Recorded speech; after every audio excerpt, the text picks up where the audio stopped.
বিয়ের 5 দিন পর আমার রান্নাবান্না শুরু। বাড়ির সব মেহমান চলে গেছে, আমার ননদ আর আমার ননদের হাজবেন্ড রয়েছে। আমার শাশুড়ি আম্মা বলতেছে, বৌমা আজকে তুমি একটু রান্না করো রাতে। আমি বললাম ঠিক আছে আম্মা, আমি রান্না করব। তাই বলে সব কিছু আয়োজন করে আমি রান্না বান্না করলাম। রাত বাজে তখন 9টা। আমার শ্বশুর অফিস থেকে বাসায় আসছে। আমার শ্বশুর বলতেছে, অনেক ক্লান্ত বৌমা, আমাদেরকে সবাইকে ভাত দাও, আমরা ভাত খেয়ে যার যার রুমে যাই রিল্যাক্সে থাকবো। আমি টেবিলে সব খাবার দাবার আনতেছি, এর ভিতর দিয়ে কারেন্ট চলে গেল।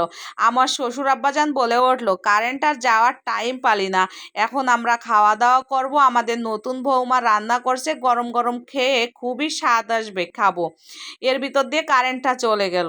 তা আমার শ্বশুর আব্বাজান বলতেছে, বৌমা আমরা সবাই বসি, কারেন্ট না আসলে আমরা ভাত খাইতে পারবো না, কারণ এই গরমেতে। আমরাও বসে থাকলাম। এর ভিতর দিয়ে আমার মনের ভিতর একটু খুবই খারাপ লাগতেছে। যার যার মতন এক একজনের সঙ্গে এক একজন গল্প করতেছে। আমি ভাবলাম আমার স্বামীর সঙ্গেও আমি একটু গল্প করব। কি করব, মানুষের সামনে তো আমার স্বামীকে ডাক দিলে হয়তোবা তার মা বাবা মাইন্ড করবে। 2 দিন বিয়ে না হতে না হতে আমাদের মাঝ থেকে আমাদের ছেলেটাকে ডেকে নিয়ে যাচ্ছে। আমার মাথার ভিতর একটু খারাপ বুদ্ধি আসলো। আমি ভাবলাম যে আমার স্বামীর পায়ে চিমটি কাটলে আমার স্বামী মনে হয় বুঝতে পারবে যে আমার বউ আমাকে চিমটি মারছে। আমার স্বামীর পায়ে আমি একটা চিমটি মেরে বেলকুনিতে চলে গেলাম। যার পরপরই দেখি যে আমার স্বামী অন্যদিকে বেলকুনির দিক তাকায়ে বাহিরের বাতাস খাচ্ছে আর বসে আছে। আমি ভাবলাম কি ব্যাপার, তাহলে আমি ড্রয়িং রুমে ডাইনিংয়ের পর বসে থাকা কার পায়ে চিমটি মারলাম? আমায় এটা ভাবতে ভাবতে আমার মনের ভিতর ভয় এসে যাচ্ছে। তাহলে আমি কার পায়ে চিমটি মারলাম? আমার মান সম্মান, নতুন বউয়ের ইজ্জত কি সব চলে যাবে? এর ভিতর দিয়ে আমার এটা ভাবতে ভাবতে কাঁপতে কাঁপতে আমি জ্ঞান হারাই ফেললাম। আমাকে সবাই ধরে পড়ে আমার বিছনায় নিয়ে গেল। নিয়ে যাওয়ার পরে কারেন্ট চলে আসলো।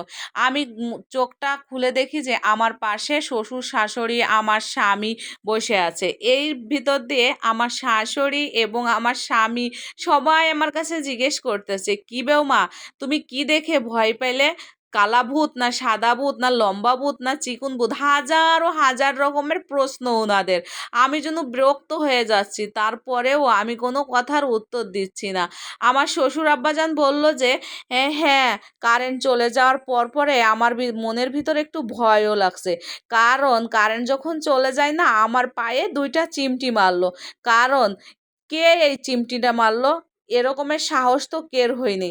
আমি 5 দিনেই দেখতে পাইছি বাড়ির সবাই আমার শ্বশুরকে অনেক ভয় এবং সম্মান পায়। আমার শ্বশুরের পায়ে চিমটি কাটার মতন মানুষ এই বাড়িতে কেউ এখনো জন্মই নেয়নি। তাহলে ওনার পায়ে কে চিমটি মারলো? আমার শ্বশুর বলল, এই কারেন্ট চলে যাওয়ার পরে আমাদের বাড়িতে